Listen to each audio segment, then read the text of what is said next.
अयोध्या के राजा दशरथ अपने चारों पुत्रों राम, लक्ष्मण, भरत और शत्रुघ्न से असीम प्रेम करते थे। राम सबसे बड़े और गुणवान थे। वे अपने धैर्य, पराक्रम और धर्मपरायणता के लिए प्रसिद्ध थे। राजा दशरथ ने तय किया कि वे राम को अपना उत्तराधिकारी बनाएंगे। इस निर्णय से पूरी अयोध्या में उत्सव का माहौल था। महारानी कैकेयी, राजा दशरथ की प्रिय पत्नी, ने पहले इस निर्णय का स्वागत किया, परंतु मंथरा, जो उनकी दासी थी, ने उन्हें बहकाना शुरू कर दिया। उसने महारानी कैकेयी के मन में यह विचार भर दिया कि यदि राम राजा बन गए तो भरत का स्थान और महत्व कम हो जाएगा। मंथरा ने कहा, क्या आप चाहेंगी कि आपका पुत्र भरत सदा राम के अधीन रहे? मंथरा की बातों का कैकेयी पर गहरा प्रभाव पड़ा। वह धीरे धीरे अपनी बातों से सहमत हो गई। मंथरा ने उन्हें उनके पुराने वरदानों की याद दिलाई। राजा दशरथ ने एक बार कैकेयी को 2 वरदान देने का वचन दिया था, जब उन्होंने युद्ध के दौरान उनकी जान बचाई थी। कैकेयी ने राजा दशरथ से अपने कक्ष में आने का आग्रह किया।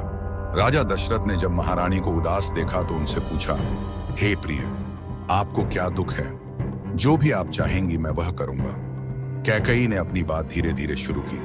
राजन, आपने मुझे 2 वरदान देने का वचन दिया था। आज मैं वे वरदान मांगना चाहती हूँ। राजा दशरथ ने बिना कुछ सोचे कह दिया, जो भी तुम कहोगी मैं वचन देता हूँ कि पूरा करूंगा। तभी कैकेयी ने कठोर शब्दों में कहा, मेरा पहला वरदान यह है कि राम को 14 वर्षों का वनवास दिया जाए, और दूसरा वरदान यह है कि मेरे पुत्र भरत को अयोध्या का राजा बनाया जाए।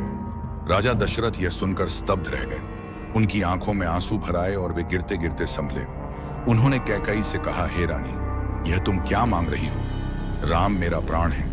उनसे दूर रहने का अर्थ मेरी मृत्यु है। लेकिन कैकेयी अपने निर्णय पर अडिग रही। उसने कहा, राजन, यदि आप अपने वचन का पालन नहीं करेंगे तो आपकी कीर्ति और मर्यादा दोनों नष्ट हो जाएंगी। दशरथ ने बहुत विनती की, लेकिन कैकेयी नहीं मानी।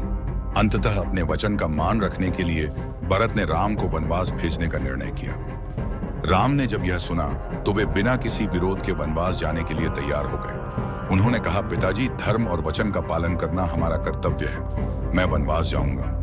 राम सीता और लक्ष्मण के साथ वन के लिए प्रस्थान कर गए।